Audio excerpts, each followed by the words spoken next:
Podcast Satu Suro Activity bekerja sama dengan First Story. Platform First Story ini sangat membantu saya untuk membuat publish show saya makin terkenal. Kalian perlu ketahui, ternyata platform Palugada ini sangat gampang sekali, keren, lengkap, dan yang pasti 100% gratis. First Story tidak hanya mempermudah untuk mengelola podcast. Dalam hal distribusi pun, First Story memiliki banyak jaringan, di antaranya Spotify, Apple Podcast, Noise, dan platform podcast lainnya. Podcastmu pun bisa monetisasi di First Story, menghasilkan keuntungan yang berlimpah. Tidak perlu berpikir lama, segera gunakan First Story dan bikin podcast kamu jadi terkenal. Gak pakai lama.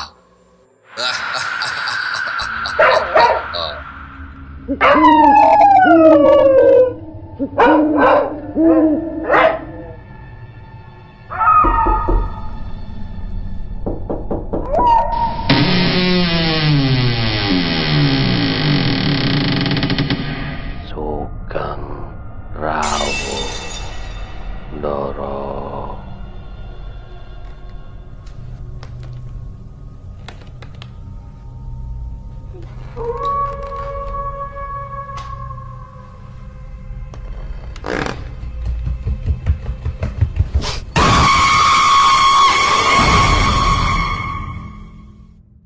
Satu Suro Activity. Assalamualaikum warahmatullahi wabarakatuh. Selamat malam. Rahayu, rahayu, rahayu. Para pendengar Satu Suro Activity, saya Panembahan Dokter Mistik. Alas Panas Pati episode sebelumnya. Setiap kali bola api itu lewat di atas kami memejamkan mata karena tidak berani melihat. Sampai akhirnya setelah beberapa saat terbang berputar-putar, bola api itu menghilang setelah menabrak pohon jati yang ada di tengah dengan diiringi suara letupan lagi. Wes, alhamdulillah, duh Gusti. Kalimat itu yang pertama aku dengar sesaat setelah api itu menghilang. Kehidupan penduduk desa kadangkala ada beberapa penduduk melakukan pekerjaan di malam hari hingga menjelang subuh. Bahkan mereka menelusuri hutan-hutan sehingga kadangkala mereka pun mengalami hal-hal mistis. Seperti halnya kisah Alas Panas Pati pada malam hari ini. Bagian kedua, ending. Selamat mendengarkan. Mengetahui situasi sudah aman, bapakku langsung mengajak kami semua untuk melanjutkan perjalanan. Kami terus berjalan biasa dan sama sekali tidak ada yang berlari. Karena konon menurut cerita yang diyakini oleh warga desa kami, demit Panas Pati akan mengejar dan terus mengikuti apabila saat ada seseorang yang melihatnya berlari. Saat keluar dari area Jati Urip, kami semua mempercepat langkah agar segera keluar dari kawasan Alas Panas Pati. Kami semua mengurungkan niatan mencari belalang di tempat ini setelah mengalami kejadian tadi. Tak lama kemudian, kami keluar dari kawasan Alas Panas Pati dan mulai masuk di area perkebunan warga. Kami segera mencari tempat yang nyaman untuk duduk beristirahat sambil menenangkan diri kami masing-masing. Obrolan demi obrolan mulai mencairkan suasana yang tadinya sangat tegang dan menakutkan. Tapi lagi-lagi Bah Darmo, si makhluk ngeyel itu, masih saja mengucapkan kalimat-kalimat yang agak kurang enak. Kalau istilah bahasa Jawanya, nganyel ke. Malam mulai larut dan hasil tangkapan belalang yang kami dapat sebetulnya sudah lebih dari cukup kalau hanya untuk lauk makan satu keluarga. Tapi entah apa yang dipikirkan saat itu, malah beberapa orang di antara kami mengajak semua lanjut mencari belalang di kebun. "Tanggung wis, rawon opo-opo, bismillah. Tanggung, sudah tidak ada apa-apa, bismillah," kata salah seorang dari kami. Mendengar itu, Mbak Darmo pun langsung kegirangan atau istilah Jawanya ngegongi. Dan kala itu entah apa yang dipikirkan bapakku. Beliau pun tertarik dengan ajakan tersebut. Akhirnya kami memutuskan untuk mencari belalang lagi di area perkebunan. Kami mulai berpencar. Aku dengan bapak berjalan memasuki area kebun jagung. "Pak, wangsul mawon pak, kula wedi." "Pak, ayo pulang saja, aku takut," kataku ke bapak. "Ora popo, nang kene aman." "Gak apa-apa, di sini aman," jawab bapak. Aku sangat kesal mendengar jawaban bapak. Tapi mau gimana lagi? Gak mungkin juga aku pulang sendiri. Perasaanku saat itu sangat tidak enak. Bayang-bayang makhluk api tadi membuatku sangat cemas. Aku terus diam saja sambil berjalan mengikuti bapak dari belakang. Bapak menoleh ke arahku, kemudian bertanya, "Opo wedi tenan kowe? Apa beneran takut kamu?" tanya bapak. Saya hanya mengangguk sambil menahan air mata saking takutnya. "Sek diluk maneh yo ngebaki wadah. Bentar lagi ya, biar penuh dulu," kata bapakku. "Niki wau sing jenengi Banaspati to pak?" "Itu tadi yang namanya Banaspati ya pak?" tanyaku. "Iya, nek wero ojo melayu, mending dodok ditunggu sak ilange. Iya, kalau lihat jangan pernah lari, mending jongkok tunggu sampai pergi," jawab bapakku. "Nek melayu malah gelem nututi ngoyak, kalau lari nanti malah ngejar," kata beliau menegaskan. "Oh ngoten toh. Oh begitu ya," jawabku. Kemudian bapak mencoba mengalihkan pembicaraan agar aku tidak semakin takut.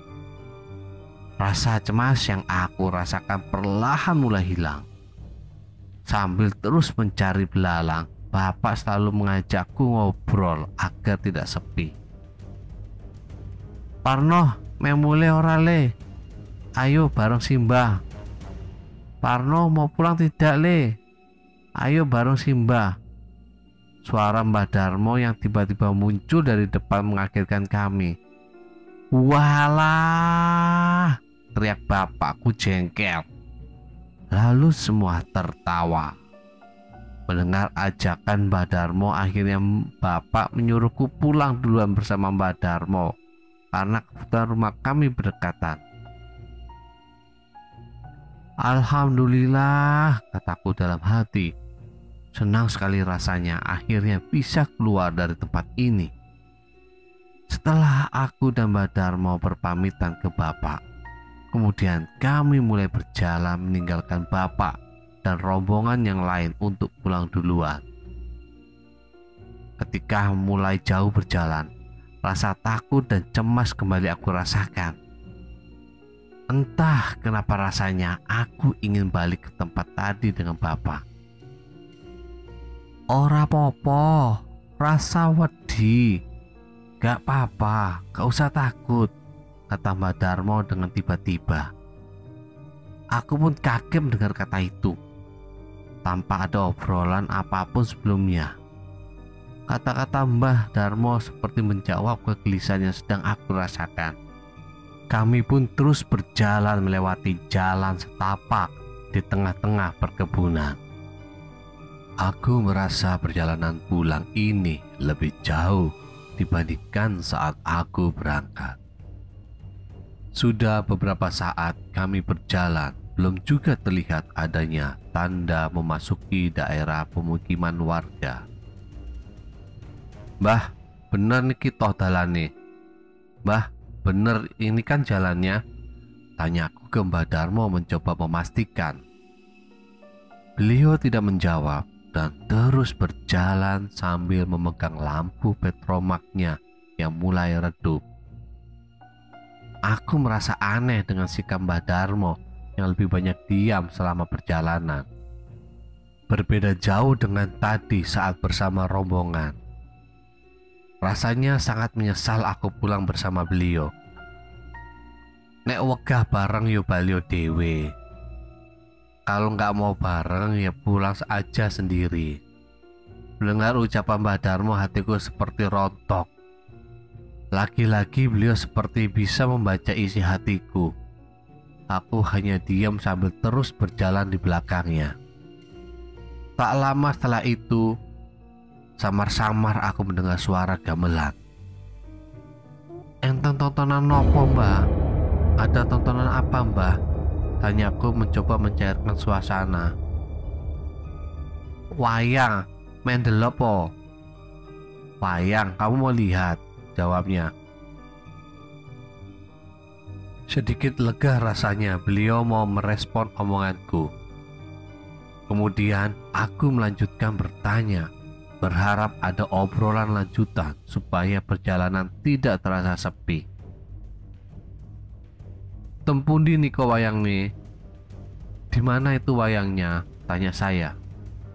"Ngarep kono, mengko dewe lewat. Depan sana nanti kita lewat," jawab Mbah Darmo.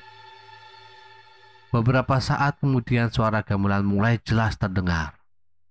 Cahaya lampu terang dan kerumunan orang-orang terlihat di sebuah balai desa yang jaraknya beberapa ratus meter di depan kami. "Alhamdulillah, akhirnya sampai juga di area pemukiman warga," ucapku dalam hati. Sesampainya di lokasi keramaian, Mbah Darmo mengajakku berhenti untuk melihat pagelaran wayang kulit. Kami pun mulai mencari tempat yang nyaman untuk duduk dan mulai menonton. Saat kami duduk, aku merasakan hal yang aneh. Tempatnya terasa sangat asing bagiku. Karena penasaran, akhirnya aku bertanya ke Mbah Darmo, "Mriki niki balai desa pundi, Mbah?" "Ini itu balai desa mana, Mbah?" tanyaku. Mbah Darmo hanya melihat ke arahku sambil tersenyum. Melihat respon Mbah Darmo, aku pun kembali diam. Lalu aku coba melihat ke arah orang-orang yang berada di sekelilingku.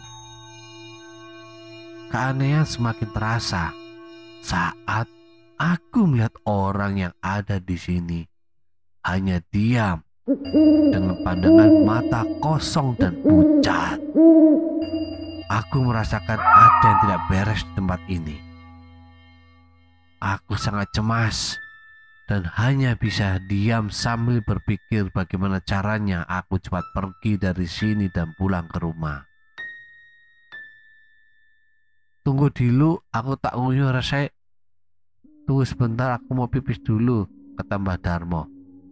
Aku pun hanya mengangguk. Saat Mbah Darmo beranjak dari tempat duduknya, aku mencium wangi bunga yang baunya sangat menyengat. Dan seketika membuat seluruh badanku merinding. Saat itu juga aku mulai sadar bahwa aku sedang tidak baik-baik saja.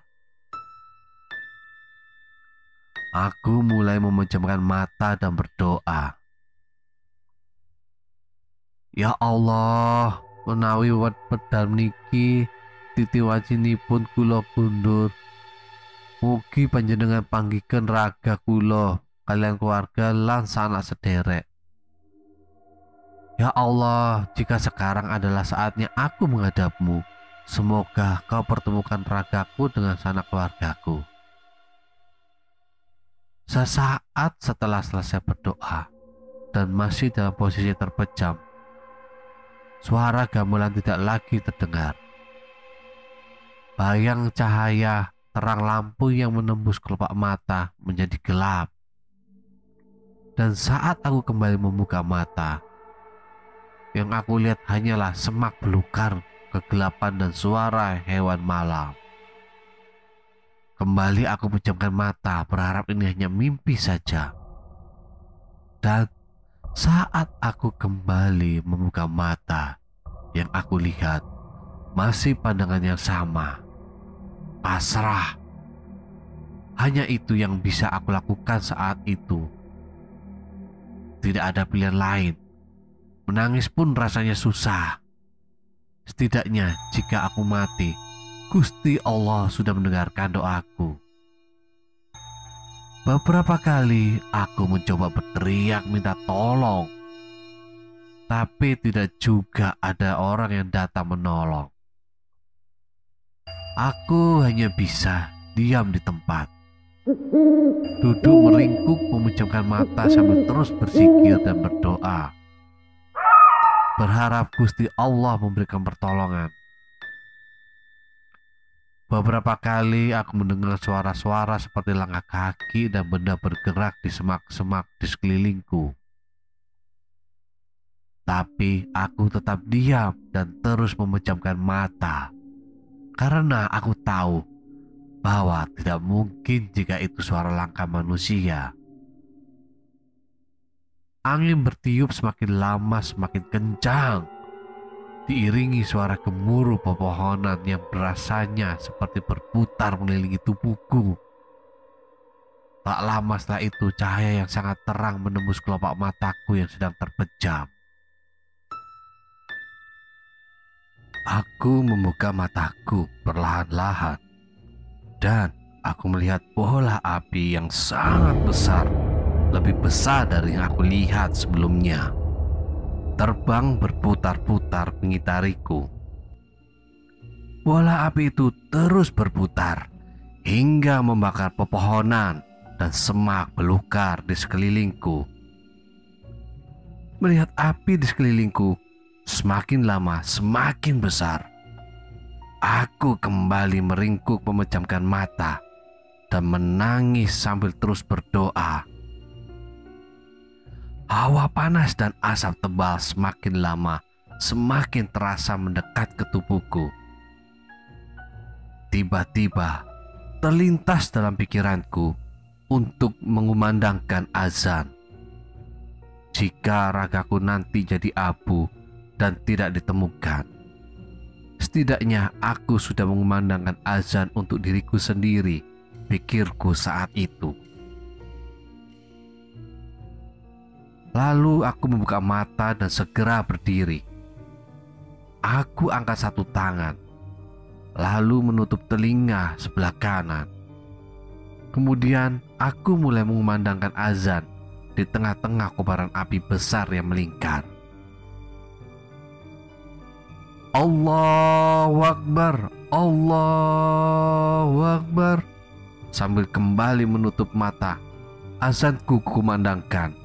Sampai di tengah-tengah azan, hawa panas mulai memudar, berganti dengan semilir angin yang bercampur dengan asap yang aku rasakan. Aku terus mengumandangkan azan sampai selesai. Kemudian, perlahan aku kembali membuka mata.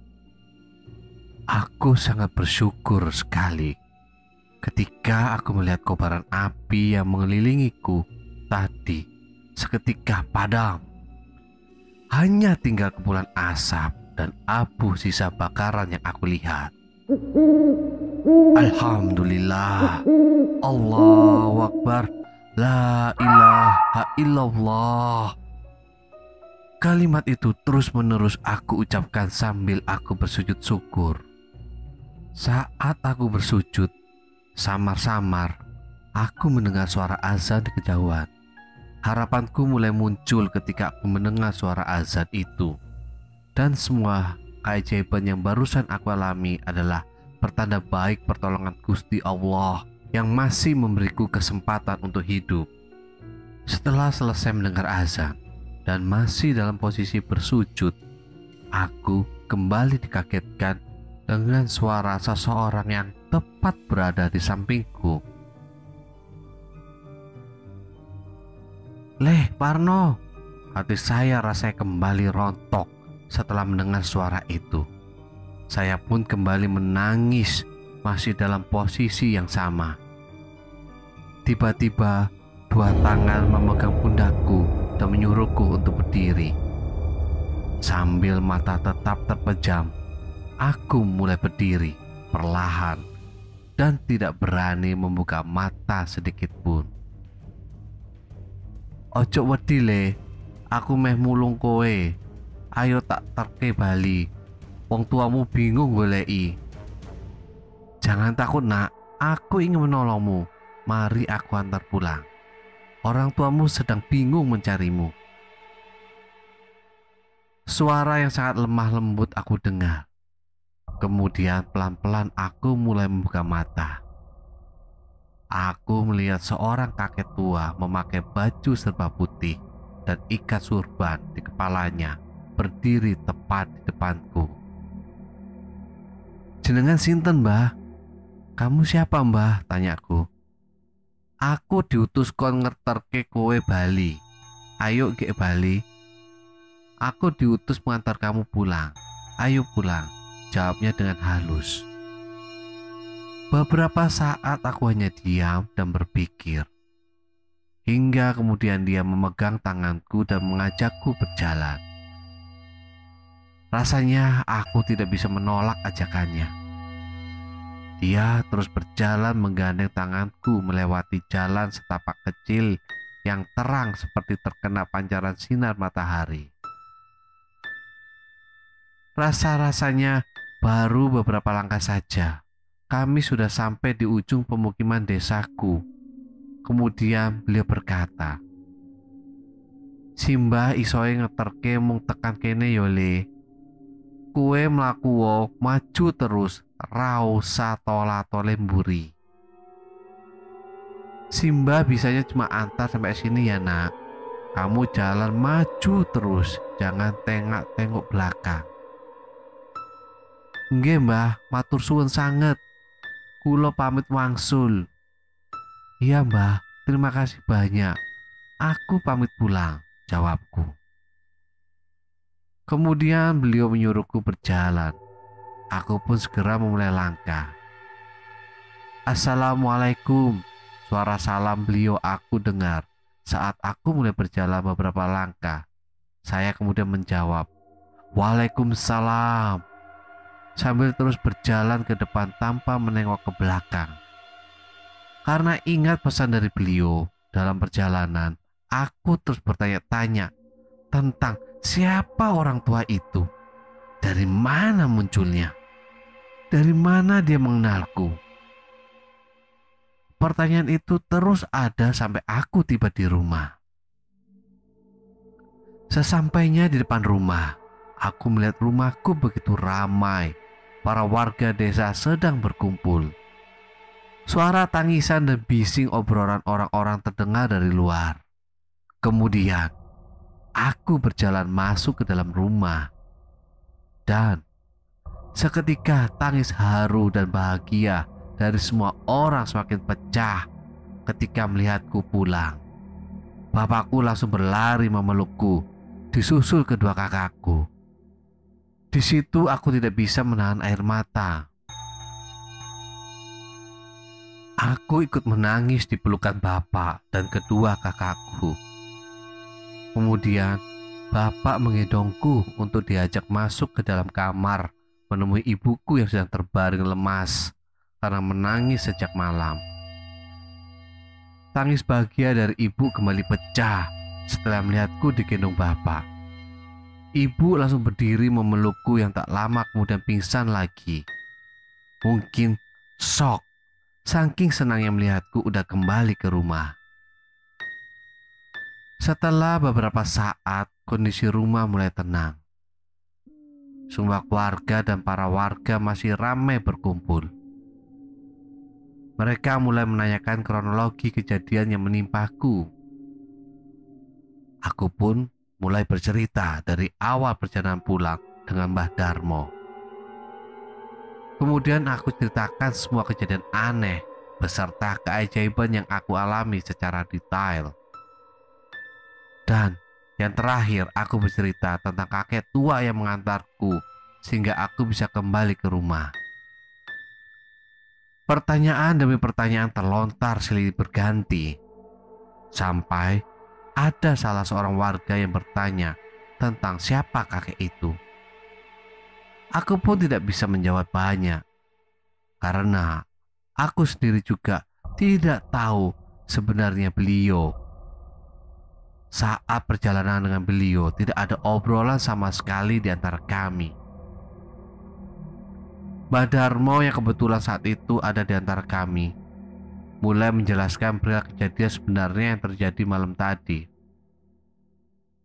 Mbah Darmo berkata bahwa beliau sudah beberapa hari tidak keluar rumah karena sedang sakit.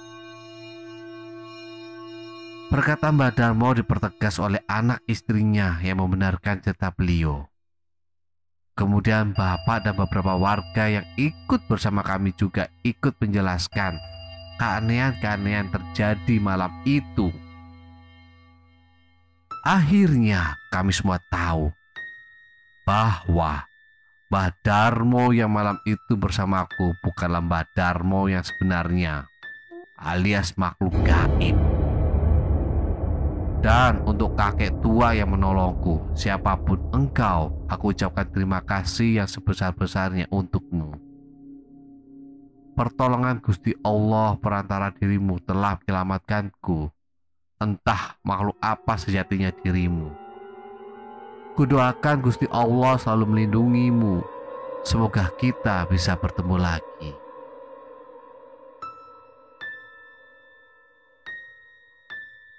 Para pendengar Satu Suro Activity, itulah tadi kisah Alas Banaspati bagian kedua, bagian terakhir yang membuat merinding. Hikmah yang dapat kita petik yaitu kita harus selalu ingat berdoa, memohon perlindungan dan keselamatan kepada Gusti Allah dalam keadaan apapun.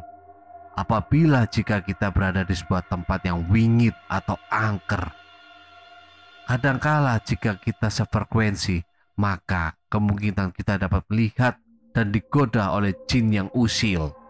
Siapakah kakek berjubah putih dan bersorban tersebut? Dia adalah bentuk pertolongan dari Allah saat kita mohon perlindungan dan pertolongan ke Gusti Allah. Walau walam bisawah. Para pendengar Satu Suro Activity, tinggalkan catatan doa kalian di kolom komentar, like, subscribe, dan bunyikan lonceng keramatnya. Para sahabat Satu Suro Activity, tetaplah iling lan waspodo. Assalamualaikum warahmatullahi wabarakatuh. Salam, salam, salam. Rahayu, rahayu, rahayu.